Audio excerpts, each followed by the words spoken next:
સુરતના નાનપુરા ખાતે રહેતા માથાભારે સજ્જુ કોઠારીની અંદાજે ₹4.29 કરોડની સંપત્તિ ઈડીએ ટાંચમાં લીધી છે. ઈડીએ મની લોન્ડરિંગ હેઠળ કાર્યવાહી કરી છે.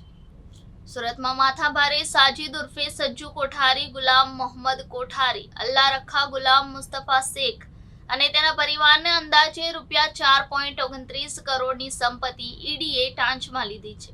ઈડીએ મની લોન્ડરિંગ હેઠળ કાર્યવાહી કરી છે.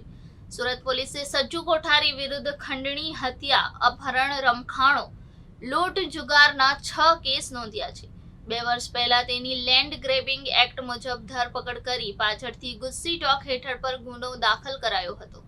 આ કેસોના આધારે ઈડીએ સજ્જુ કોઠારી વિરુદ્ધ તપાસ શરૂ કરી હતી. ઈડીની તપાસમાં સામે આવ્યું હતું કે ગુનાખોરીથી સજ્જુએ 4.29 કરોડની મિલકત ભેગી કરી હતી. સજ્જુએ પોતાના તથા પોતાના પરિવારના સભ્યોના નામ પર 31 સ્થાવર મિલકત ઊભી કરી હતી. આ તમામ મિલકતો ઈડી દ્વારા જપ્તમાં લેવામાં આવી છે. વધુ તપાસ ચાલી રહી છે. માથાભારે સજ્જુ કોઠારીનો સુરતમાં ખૂબ જ આતંક હતો. તે પોલીસના ઉચ્ચ અધિકારીઓને પણ મારવાની ધમકી આપતો હતો.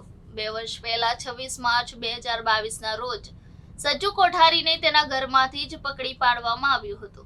કોઠારીએ નાનપુરાના જમરૂક ગલીના ઘરમાં સિક્રેટ રૂમ બનાવ્યો હતો.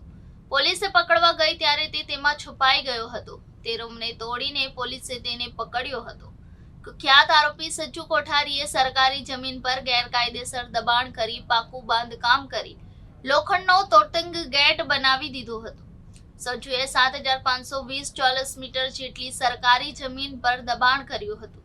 રસ્તા પર પણ દબાણ કરીને તેણે બારા હજારી મોહલ્લા તરફનો ગેટ કાયમી માટે બંધ કરી દીધો હતો અને જમરૂક ગલીના ગેટ તરફ સિક્યુરિટી ગાર્ડ બેસાડી દીધા હતા. આ બાબતે કલેક્ટરમાં ફરિયાદ કરવામાં આવી હતી. આ ફરિયાદીની તપાસ બાદ સિટી સર્વે સુપ્રિન્ટેન્ડન્ટે ક્રાઇમ બ્રાન્ચમાં ફરિયાદ આપતા લેન્ડ ગ્રેબિંગ અને પાછળથી ગુસ્સી ટોક હેઠળ પણ ગુનો નોંધવામાં આવ્યો હતો.